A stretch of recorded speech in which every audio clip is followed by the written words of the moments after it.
Hello and welcome to the Huddle. Liam Santamaria back with you.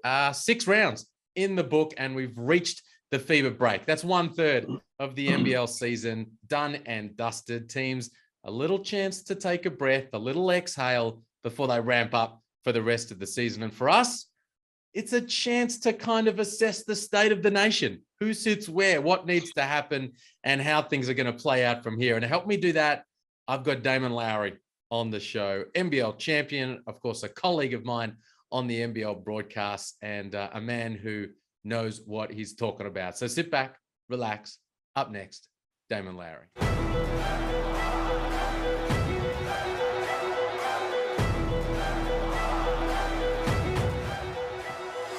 Damon, what's happening, man? Liam, my man, what's going on? I'm good. That fever window, the fellas are going to put on the green and gold, and you're getting into the mood. I'm ready to go, man. I'm in my yellow. I'm representing my Australia stuff, and it's time to get into it. That's gold, baby. That's not yellow. That's green and gold.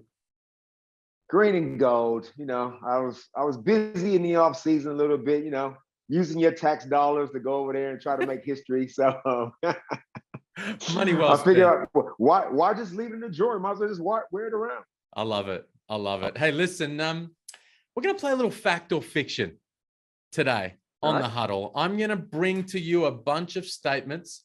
They may or may not represent my opinion on things. You'll have to make that assessment as you go. But your job to get us tipped off with each of these topics is to tell us whether that's fact or fiction and explain why. You ready?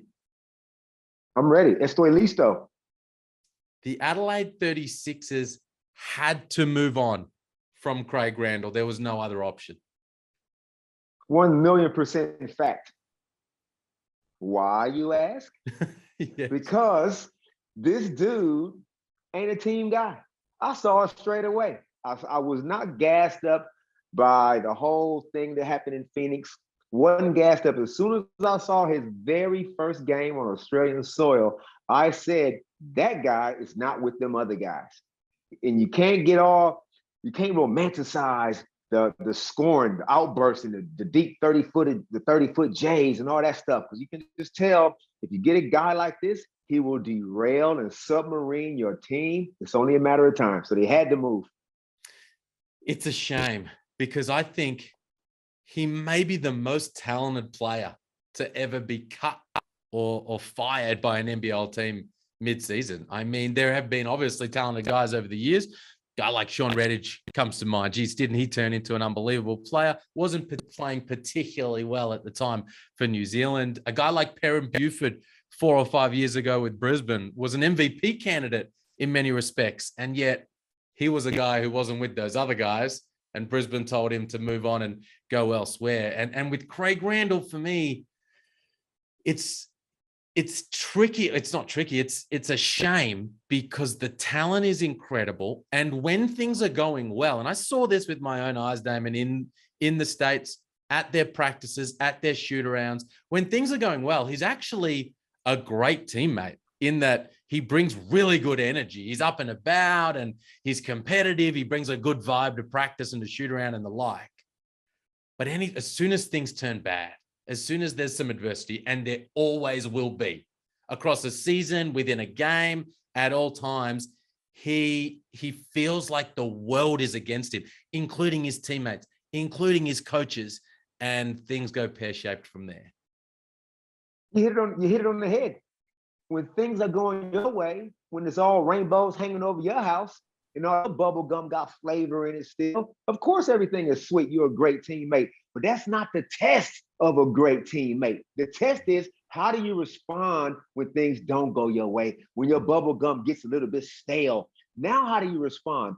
Talent is so overrated. I have learned this, man, over the last couple of years more than ever. It is all about recruiting.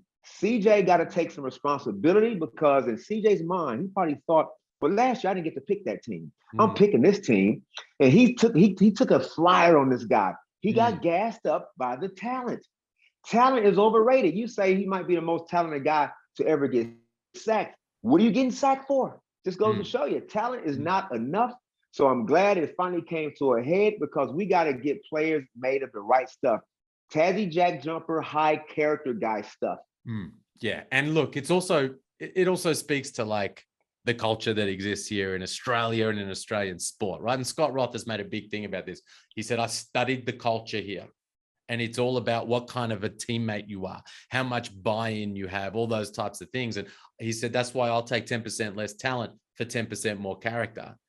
In CJ's defense, so here's what's happened with CJ with this kid. You're right, the talent, 28 points per game with the G League. People probably don't know the Long Island Nets, they asked him to step away from the team for the last part of that season, despite how unbelievable he was playing in many respects.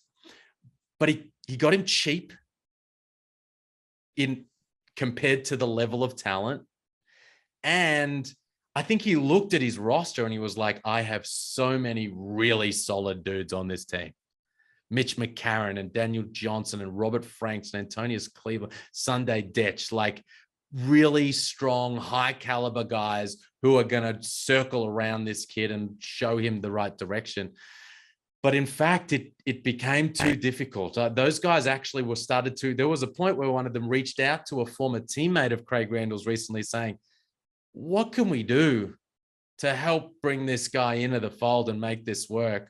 And I will say, having watched closely with that team in the States again, man, CJ tried really hard with this kid.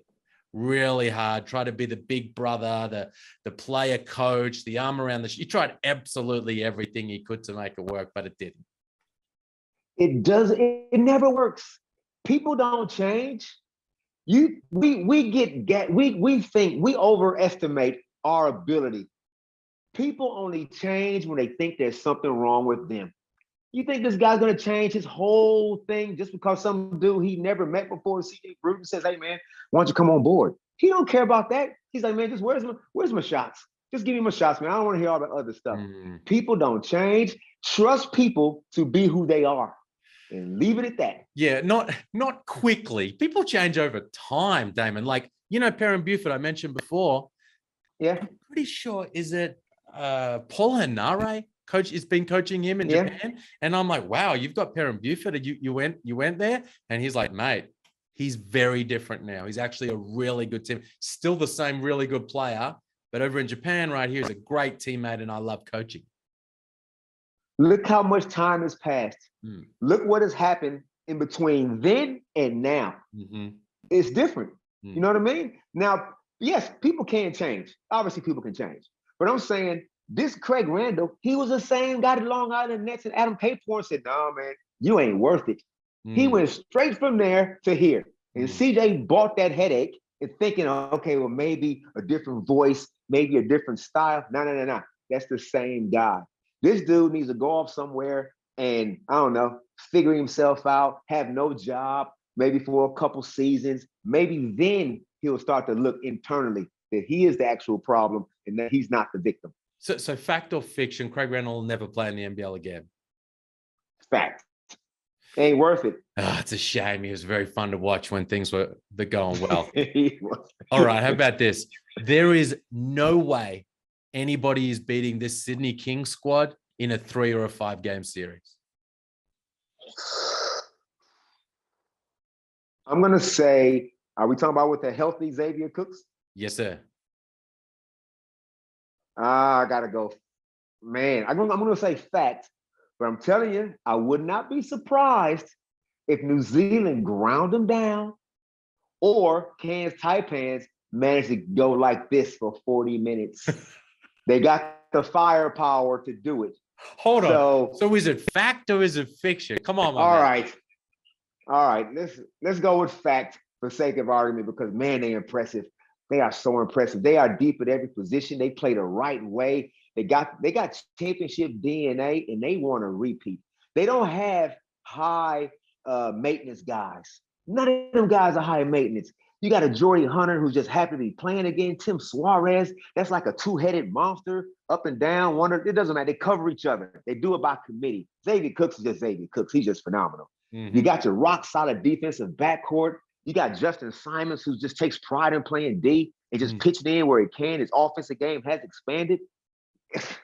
Yeah, I got them, even though I said Adelaide early, because I got gassed up too. Kings.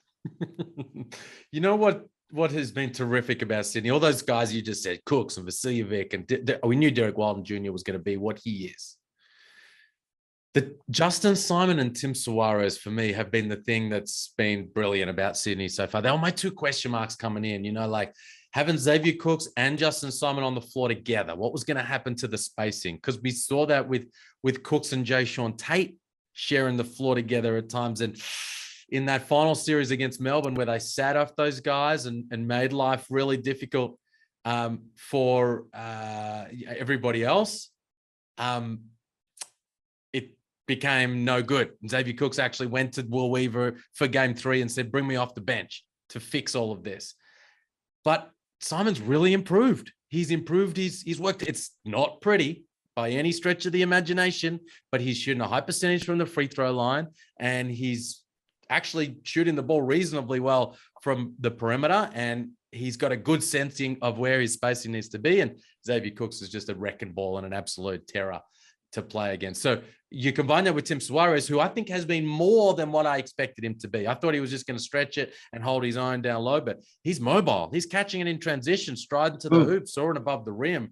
So, yeah, man, I'm going to go fiction just because wild things can happen in the finals sometimes. And in a 3-game series against, you know, a team that could get hot, or a New Zealand team, like you say, that might be able to grind them down.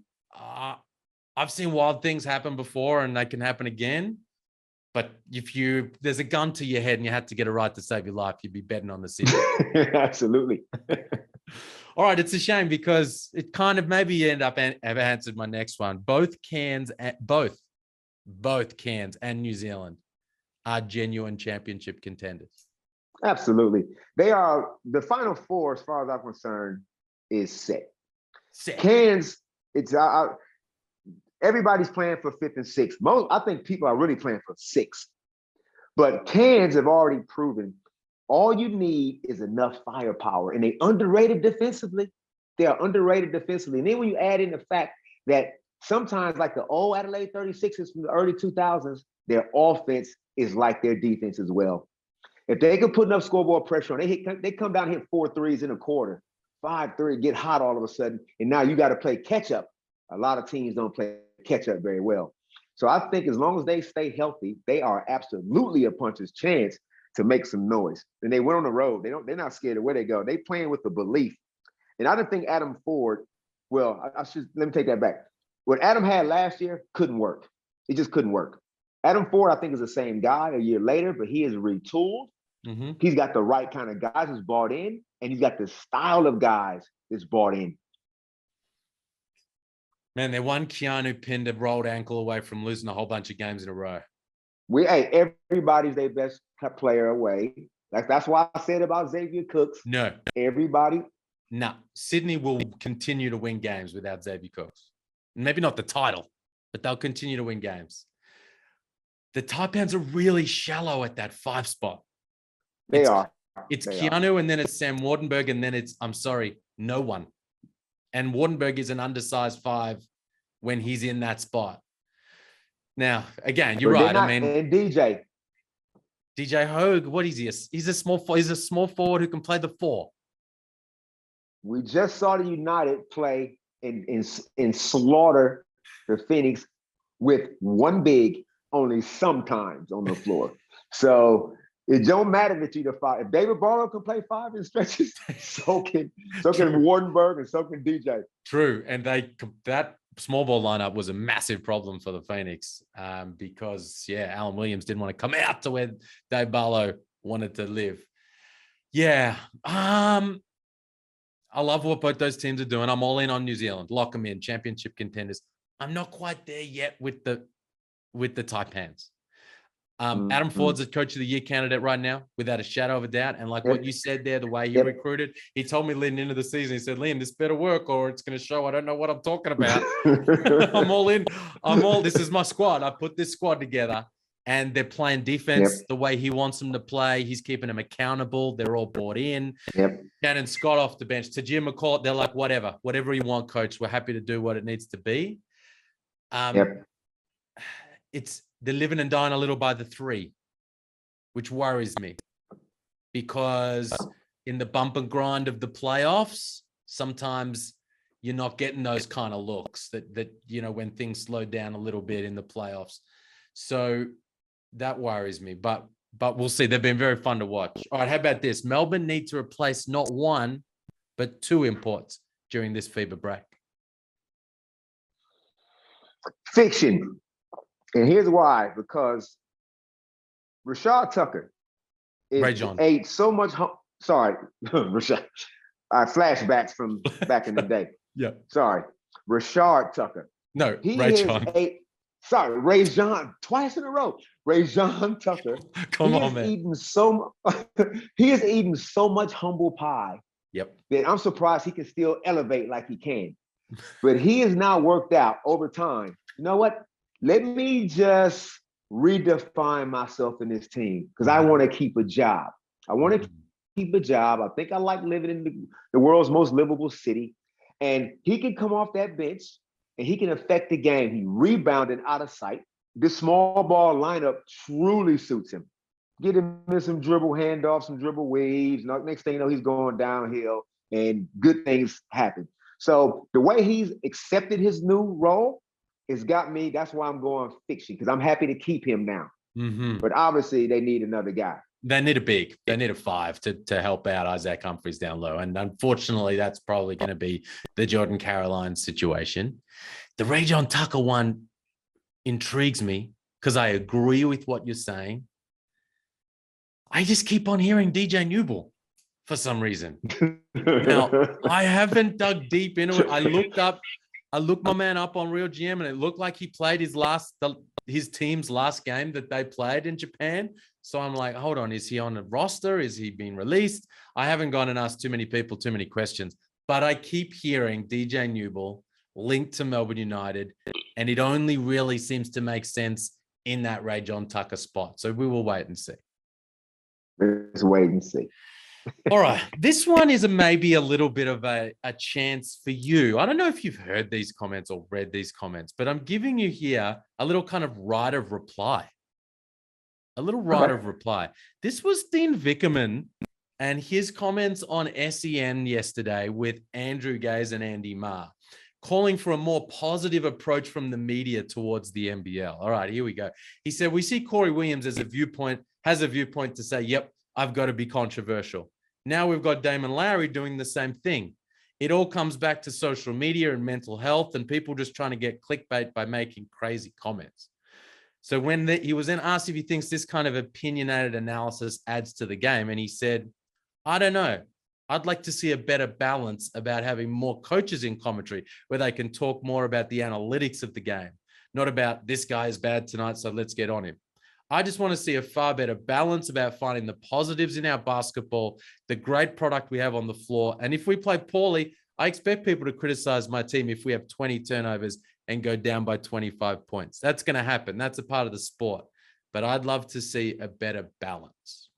So here's the statement. The NBL broadcast needs more balance between positive and negative commentary, as well as a more nuanced analysis of the game. Right. Well, that's Dean is clearly welcome to his opinion. And I totally respect Dean. Like I got no problem with Dean. What I have a problem with is we have a job when we all sit down and watch sport. We watch sport not like a general manager, not like an owner. We watch sports like a fan. We former players, we have opinions that former players have. And when we see things, we are not gonna not say it. Now, we can sit there and kind of fluff around and kind of make it kind of smooth, but that's not how it feels. So I think we will come across as disingenuous if we said something along the lines of, yeah, the United lost about 25 the other day to Cairns with only 6 players. That's okay though, because I know over time, I'm sure they'll figure it out. No, that was garbage and fix it. And I tell you what, you want the positive spin? As soon as it's fixed, I'm the one that's going, hey, there it is. They turned the corner. Now it's a new ball game. Same thing I said last year about the Phoenix. I said the Phoenix, those guys are cooked. And all of a sudden I'm back on there going, hey, I'm back on. And Corey does the same thing. Corey hops on trains, hops off trains. I apologized last year on the crossover show to Dean because I said that he was, and sometimes you do say some cheeky stuff. I'll get that too. I said that he was playing defense last year on JLA. The only guy that can stop him. Little things like that is tongue in cheek. Right. But I'm also the first guy to say, hey, that's my bad. But but this is real though. Like, so to balance it out, I don't feel like that's what I should be doing. I feel like if it's 80-20 negative, which you're producing on the floor, that will reflect my commentary. Mm-hmm. I hear you. And I think, it was interesting. Andy Marr was saying, look, if we do stink it up, then fair enough. That comes with the territory. But it was interesting, Andy Marr thrown into that conversation saying, look, I don't know. The game seems really healthy. The interest in the game seems really healthy right now. Adelaide just set a record crowd, had 9,000 plus. Perth has 9,000 on a Thursday night. The sold out sign was on the door at John Cain Arena. There's big audiences right now on the TV. And surely part of that comes from all the different commentary and opinion and analysis that's brought to the table. And people are going to bring different approaches, right? I'm going to come at it a certain way. You're going to come at it a certain way. Drewy, this guy, and the next. I don't know. I feel like you want balance. I think that the crew right now of those of us that are on the call have balance. So, and if you have everybody doing the same thing, then you don't have that balance that you're kind of looking for. That's Correct. Correct. All right. How about this? Tassie, who ranks stone cold motherless last in pace and pride themselves on their grit and grind style, play beautiful basketball. Basketball at its purest. It is gorgeous to watch. I don't care if they average 75 points a game. I don't care. We have been this new era of basketball. When I say new era, let's go back, say a decade, where it used to just be, you have a couple studs and a whole bunch of role players. And then it's kind of flipped to now it's equal opportunity. And we don't really have to run any set plays. We can just run these concepts and all this kind of stuff. What I love about the Jack Jumpers and what Scott Ross has put together is he recruited out of his mind. He recruited high character guys. Craig Randall would never, ever be in his thought process after one conversation. So tick number one. Tick number two, you guys are professional basketball players. You guys are thinking the world revolves around you. Let's go to work in the Apple factory. Don't you notice people getting up 9 to 5? Tick number three, accountability. I don't care if you're the Russian next star. If you ain't playing defense, you ain't playing right here. I'm not gonna just pay lip service to my values. A whole bunch of coaches and they can get in press conferences and say all the right things, and then you look up and see that same guy playing 28 minutes a game. Not Scott Roth. Accountability is a real live breathing thing with this guy. And then the way they play on the court together. Who's their best player? Okay, Jack McVay. Some days he is. Some day it might be R. Kelly. Some day it might be Josh Majette. Does it matter? They don't care. You talk about a team genuinely happy for the next guy. This is rare in sports. There's always somebody pouting on the bench. I don't care what the code is, but not this group. He has put something together. It's beautiful. I want nothing but the best for them. And if things go their way with a couple breaks, they could be the champs. Preach. I just soaked that all of that up. I couldn't agree more. And when you're watching the Jack Jumpers, don't worry about the score. I know you want 90 plus or 100 plus, and you want everybody getting up and down and knocking down shots. Just appreciate the way they go about it at both ends of the floor. Appreciate the fact that they compete, they're intelligent, and they're connected defensively. Appreciate the fact that they control the pace to their advantage offensively. And appreciate the fact that they move the ball in such a beautiful way. And like you said, they really don't care who puts that thing in the bucket, as long as it's guys wearing a green jersey and 2 points or 3 points goes up on the Jack Jumpers score. And when you start to just look at this team from that perspective, it's a beautiful thing. And it takes you back to the Wildcats 5 or 6 years ago with Damian Martin and Matt Knight. And yeah, they were bumping and grinding, and the Jack Jumpers talk about playing in the mud. And they drag the game into the mud. And if you just can get over that idea that it needs to be high scoring for it to be good, you can start to get to a place where you really appreciate what the Jack Jumpers bring to the table. Spot on. Absolutely. All right. Ryan Broekhoff is Southeast Melbourne's most important player. No. Fiction. Reason why. He hasn't played a whole lot of basketball in the last year and a half, right? He is clearly a talented guy who played out of position last year for the betterment of the team because they was short. A healthy Ryan Broekhoff who can stretch the floor, shoot the lights out, also can rebound. He is a key piece. But the most important piece on that team, that's Mitchell Creek. That's Horsham's own Mitchell Creek. They go as far as he takes them. Now, it's great they also added a pure point guard in my man Gary Brown. Yes. No disrespect to Kyle Adnam. Great impact off the bench. Great, can do a lot of guard things. Great. But Mitch Creek, man, he is gonna accumulate enough points that he's gonna keep the scoreboard ticking over. He's gonna defend. He's gonna rebound. He's gonna pitch in here and there on the rebounds, a few assists. But he's the emotional leader. He's the guy that holds guys accountable. He's the guy that when you look up and we about to go to battle, where's Mitch? Is he with us? Yep, you better believe it. Mitch is actually out in the front. So they only go as far as him. Yeah. Here's my view on that. I agree. Fiction. Mitch Creek is their most important player because as long as Mitch Creek is playing, they're always going to be in the mix. They're going to be there, a chance to be a playoff team and in the mix. With these other guys, these really important pieces like Gary Brown and Trey Kellen, Ryan Broekhoff's a very important one of those. They can potentially put them over the top and be a championship contender and perhaps a championship winning team. But if you take Mitch Creek out of that, I'm not even sure they could be in the mix. So he's the fulcrum around which that whole team pivots. I agree. Brisbane should replace Devondrick Walker with a point guard.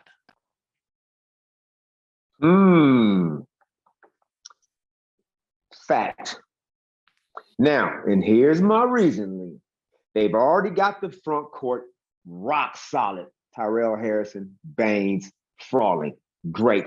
I like the mid-range. I like the forwards. I like DJ Mitchell. In the way they playing on the perimeter, Tanner Krebs. Tanner Krebs can do a bit of everything. Just call them perimeter players. I'm cool with that over there. I don't have to run nothing for him. He can still affect the game in his small minutes, right? The point guard situation, I like Jason Kadee, but I can almost see him in a role similar to Kyle Adnam once a pure point guard comes in. I'm not saying any point guard, but I trust Jason Kadee. But if I can get a guy with some class like a Derek Walton Jr. or Jalen Adams to put him out there, because what happens is when Jason Kadee goes off the court, who's my point guard? Sobey, I'm nervous. Sobey is great in his lane. Sobey running the floor in transition. He can get hot. He can get streaky from three. But to run the team, I think Sobey's more wired to finish. So if I can get me another guard, a lead guard, where I can play him sometimes with Jay Kadee or just bring Jay Kadee off the bench, absolutely, I'm taking a guard. I say fiction. And I wish they had a pure point guard import on that team. That guy really, Tyler Johnson, that spot needed to be that. And I said it all off season. And I was constantly saying to Sam McKinnon, is it a point guard? Is it a point guard? Is it a point guard? And he was like, I know you really think we should have a point guard. And they bring in a combo guard. And it's a shame. He's a high level player and he's a genuine bucket. And I think we're going to see the better of him in the second half of the season. But that's who they've got now. So for me, it's Tyler Johnson, it's Sobey, it's Kadee. And from at this point, it is what it is. You throw another high-level guard into that mix, and I'm not sure what's going to be going on that in that perimeter backcourt group. For me, it needs to be a 3-4 who can guard Xavier Cooks, can guard Mitch Creek, can guard Robert Franks. Like, there are some high-level fours around this league. And DJ Mitchell, whilst I like him and I know he can put some points on the board, I don't think he can do that right now at the defensive end, and they're getting eaten up at that spot. So for me, it was a little trick one because I was going the other direction, but I respect what you think as well. I think that they need to bring in a 4. Illawarra, I said this on NBL Overtime, and maybe it's a bit harsh, but Illawarra are currently the NBL's get right team. You come in, no matter how you're playing, no matter where your team confidence is at, play the Hawks, and you'll get right. Yeah, unfortunately, that is 100% fact. Like, that's just, yeah, what can I say? Here we go right now. Do you want some balanced feedback right now, Liam, on your Huddle podcast? Don't or ask do you me. want me to tell you? Ask Steve Bickerman. Hey, the Illawarra Hawks right now, and I feel for my man Matt Campbell, and I feel for that city. I feel for all those, because I've lived there. I know. And they just do not have the personnel. Now, on paper, it looks like they got better personnel to compete with.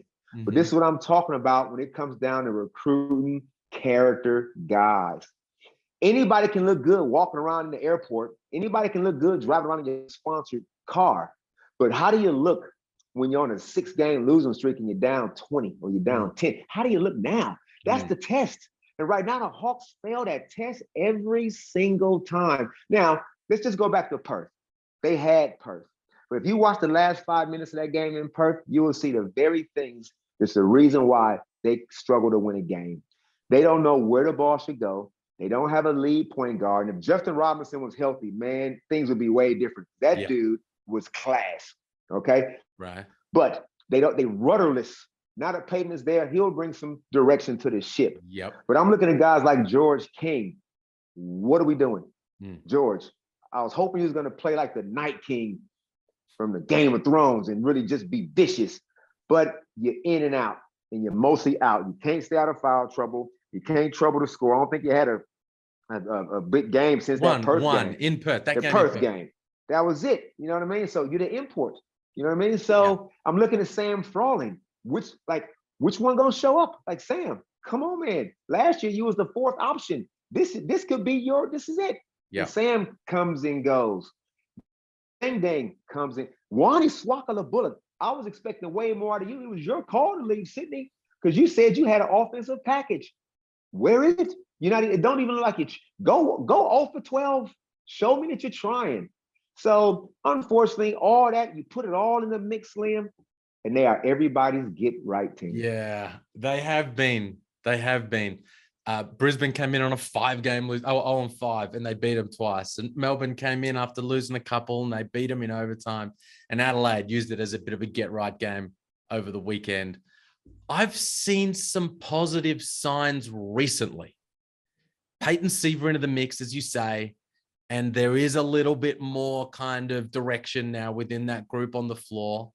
Sam Frawling had an excellent game against Melbourne United. It was double OT that they went down in that game. It could have been a get right game of their own if they had been able to just get over the top. And they weren't uncompetitive in that game against Adelaide either. So I'm starting to see some signs, but at 1-8, boy, they're going to have a massive couple of weeks here straight out of the break to turn anything around here. Last one. The Wildcats have all the pieces they need to win the title. They just need to bring it all together. You're saying they just need to bring it all together. What does that mean, Liam? That is very vague. All right. Let me explain it. I feel fact on this. I wouldn't pick them by any stretch of the imagination, but I think that they have the pieces. Brady Manick needs to be what he was the other night, game in, game out. A guy who knocks down threes. Todd Blanchfield needs to step up and play and be a double-digit scorer like we've seen in previous years. And Mitch Norton needs to get back to being like a guy who impacts games with his defense and with his hustle and with his attack on the rim. Those 3 pieces in particular. I think Tashawn Thomas is going to get there. I believe in him. I think he's going to be a good piece for them. But beside Bryce, they need those 2 other scorers, Nick Kay and Todd Blanchfield. Nick Kay and Tariko Wyatt. That right now is Brady Manick and Todd Blanchfield. So they just need everybody to be doing what they're supposed to be doing within their role. And what I think we all know each of those guys is capable of doing. And it will bring that group together to the point where they are a championship contender. Okay, here's why I'm going to say fiction. I agree with everything you said, but I just think there's more that they need. Yes, they have the personnel, but this particular personnel grouping needs to be put in better situations. So this is my critical coaching hat. I don't feel like what they're doing, what they're running, is conducive to getting guys involved on a regular basis. So you can see a Todd Blanchfield one game have a 25, next game have 0. You can see a Corey Webster might have 1 point one game, next game he might have 18. Why is it like this? And I'm looking at what they're doing, and I'm thinking if you tweak, and I ain't saying like the flex offense is great for Bryce. Can I get somebody else coming off that flex cut? But I saw a couple of different wrinkles that they did in that game where Tayshaun got some more touches inside and let him be a bit more of a threat. Obviously, Brady Manick can get up and down the floor, but see, defensively, who's the defensive guys on that team outside of Nordo? Outside of Nordo, that can cause havoc on defense, they can transition that into offense. Who are the rest of the guys? Luke Travers is just cruising along with all that talent, just cruising along, Liam. So I think they need to, and let me just back up one more second. The good thing about what they came out and did in Adelaide is they said, damn it, enough is enough. Players only meeting. What is this? And they all picked up the intensity. Now, does it take a losing streak like that to have a players meeting? It makes me think, well, what was you guys thinking was the problem 2-3 weeks ago? So they've turned the corner intensity-wise. Can they maintain it? If so, then I can see them climbing up that ladder, creeping into that spot. Great call. I love what you're saying there about Todd Blanchfield in particular. He's a system guy. Sean Dennis, system in Townsville, had him coming off those pin down. He knew exactly where he was going to get his shots. Most improved player, all NBL second team. A bit more of a read and react, a high ball screen system where you sit in a corner in Melbourne United and Sydney. No, wasn't working for Todd Blanchfield. Then he comes, Illawarra a little bit better. He comes to Perth with Trevor Gleeson coming off the flex cuts and the pin downs. And he has what was essentially a career year 3 seasons ago. And then last season and this year, as you say, much more up and down, because I don't think he knows where his shots are coming from any particular time down the floor. Yeah, you bang on. All right. That's why I went fiction.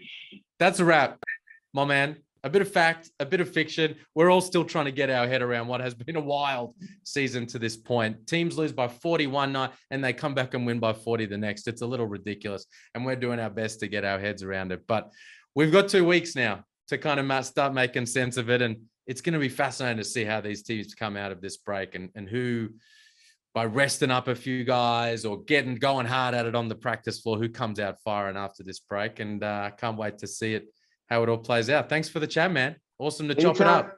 Anytime your number pops up on my phone, I know it's on. Thanks, man. Appreciate it. All right. Speak soon.